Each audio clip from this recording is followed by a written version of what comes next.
Tra la la tra la tra la la tra la la tra la tra la la. Gus, Tom from Alt J, welcome to 5 Magazine. How are you guys? Great, thank you. Yeah. Bit cold in central London. It's not too bad.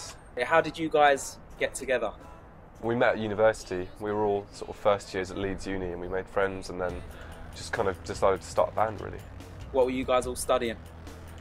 You did fine art. Yeah. So did the other two guys, and I did English lit. What genre would you say you guys are? Because listening to your music, you tick so many boxes. Well, I think really it's because when we started the band, we didn't decide what kind of music we were going to make. It wasn't like we all loved the Doors and were like, let's be like the Doors. You know, we all had really different tastes in music, and so I think it was more about just finding a sound that that pleased everyone, really. So how was it when you had your first gig? Well, I mean, our first official gig was while we were at uni. We were in second year, and it was around Christmas, and we'd been playing together for a few months, and we thought originally we were just like a band who might just record some tracks and not play live, but then I think once you've written some songs and you enjoy playing them together, you think actually we want to play it in front of more people. So we invited a load of our friends to come. We used to practice in Goyle, our guitarist's bedroom, in the house that he and Joe shared with some other people, and so we invited a load of people, about 50 people, to like a gig in their front room, and it was really cool. It was one of the best gigs we've ever done, really. I mean, it was really exciting, I think, and all our friends came and friends of friends, and someone fainted, which was pretty unexpected, and we made mulled wine, which was horrible, and it was really good. You've built your way up from the bottom. Yeah. Do you still get nervous then? If you've played at big arenas to playing in smaller venues?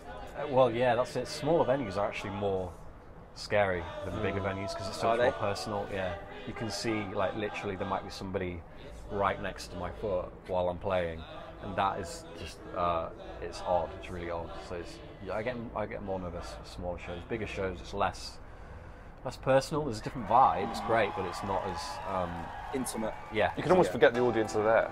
You can't even see them that well usually. Whereas when you're playing in a small room, they're right up in your face, and chances are your mates are there as well, and that's even more nerve-wracking.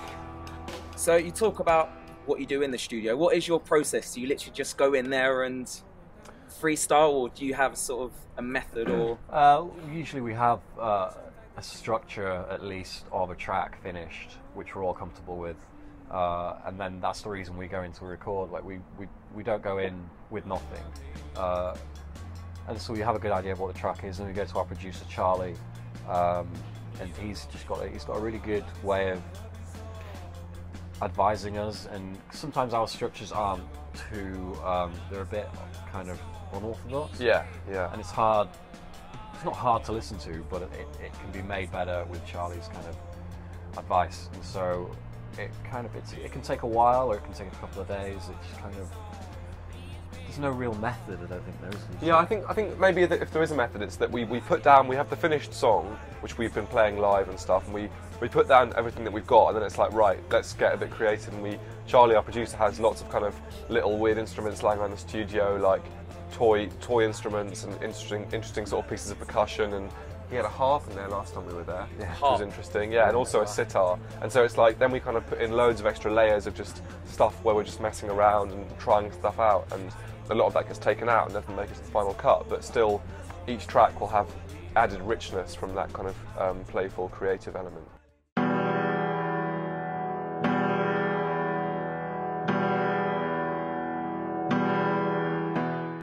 Let's talk about the Brits. You let something slip. Glastonbury. What was that all about? Was it just a slip of the tongue? Yeah, Did you get in trouble? I think, to be honest, you weren't in trouble, were you? It was out there. It was live TV. What can you do? You can, no point in telling somebody off, and you just, okay, it's done. Glastonbury's sold out, so yeah, it's just. If I know, I would have said it. What is next? We've been working on a film soundtrack recently, which is really cool. I think our music has quite a sort of cinematic quality to it, and we've always wanted to do some film stuff. I mean, a lot of the music we really love as a group is film scores, like stuff like Koyani Scartzi, Philip Glass's score for that, or There Will Be Blood, Johnny Greenwood's amazing score for that film. And so this director, Bruce Goodison, asked us to make a score for his new film. It's like an indie film, and we just thought it'd be a really, really interesting thing to try to do. Is it an asylum seekers film? Yeah, that's right. Yeah, it's about sort of the plight of some young asylum seekers in London. Hi, we're Alt J. And this is 5 magazine.